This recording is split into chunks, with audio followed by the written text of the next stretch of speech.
قبیلہ عراش کا ایک شخص مکے میں اپنے اونٹ بیچنے لایا۔ ابو جہل نے اس سے سارے اونٹوں کا سودا کر لیا۔ اونٹ قبضہ میں کرنے کے بعد ابو جہل نے قیمت ادا کرنے میں ٹال مٹول شروع کر دی۔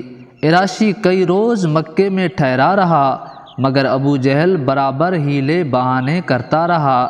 جب عراشی تنگ آ گیا تو اس نے ایک روز حرم کعبہ میں پہنچ کر قریش کے سرداروں کو اپنی آپ بیتی سنائی اور فریاد کی کہ میری رقم ابو جہل سے دلوا دو، میں ایک غریب الوطن مسافر ہوں، خدا را میری مدد کرو۔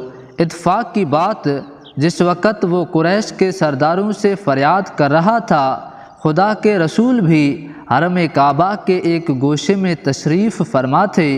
سرداران قریش کو مذاق سوجھا اور بولے، بھائی اس معاملہ میں ہم کچھ نہیں کر سکتے، ہاں دیکھو حرم کعبہ کے اس گوشے میں وہ جو ایک صاحب بیٹھے ہیں، بڑے با اثر ہیں، ان کے پاس جاؤ اور ان کے سامنے اپنا مقدمہ رکھو، وہ ضرور تمہاری رقم دلوا دیں گے۔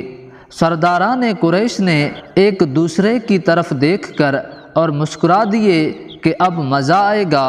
وہ ابو جہل کو محمد صلی اللہ علیہ وسلم سے الجھا کر لطف لینے کے خواہش مند تھے۔ مظلوم عراشی اپنی فریاد لے کر اللہ کے رسول کے پاس گیا، آپ کو سارا ماجرا سنا دیا اور درخواست کی کہ ابو جہل سے میری رقم دلوا دیجئے، یہ ظالم کئی روز سے ٹال مٹول کر رہا ہے اور میں یہاں بے یار و مددگار ہوں، کوئی نہیں جو میرا ساتھ دے سکے۔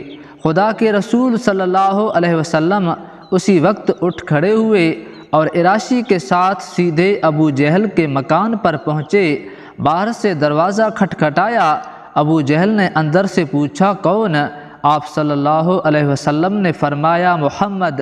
ابو جہل حیران ہو کر باہر نکل آیا اور خدا کے رسول صلی اللہ علیہ وسلم کو دیکھ کر اس کا رنگ فک ہو گیا۔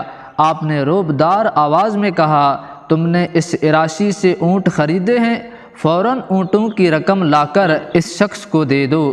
ابو جہل کچھ کہے بغیر سیدھا گھر میں گیا اور رقم لا کر خاموشی کے ساتھ عراشی کے ہاتھ پر رکھ دی۔ قریش کے سرداروں نے عراشی کو حضرت محمد صلی اللہ علیہ وسلم کی طرف متوجہ کر کے ایک آدمی پیچھے پیچھے بھیج دیا تھا کہ جو کچھ گزرے وہ اس کی خبر لا کر دے۔ قریش کے اس مخبر نے یہ ساری روداد سرداران قریش کو آ کر سنائی۔ اس نے بتایا کہ آج میں نے وہ عجیب معاملہ دیکھا جو اس سے پہلے کبھی نہیں دیکھا تھا۔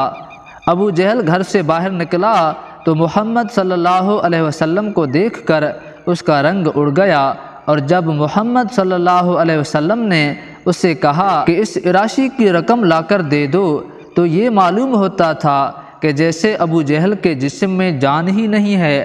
وہ بغیر کچھ کہے خاموش گھر کے اندر آ گیا اور رقم لا کر اس شخص کے ہاتھ پر رکھ دی۔ قریش کے سرداروں کو حیرت بھی ہوئی اور غصہ بھی آیا۔ انہوں نے ابو جہل کو بہت ملامت کی کہ بڑا بزدل نکلا۔ ابو جہل نے کہا، کم بختو، تمہیں کیا بتاؤں کہ مجھ پر کیا گزری۔ جس وقت اس نے دروازہ کھٹکھٹایا اور میں نے اس کی آواز سنی تو اس کی ہیبت اور رعب سے میری کچھ ایسی حالت ہو گئی جیسے کوئی بے جان پتلا ہو، اور بے اختیار لرزتے کانپتے میں نے وہ سب کچھ کیا جس کی تمہیں خبر لانے والے نے خبر دی۔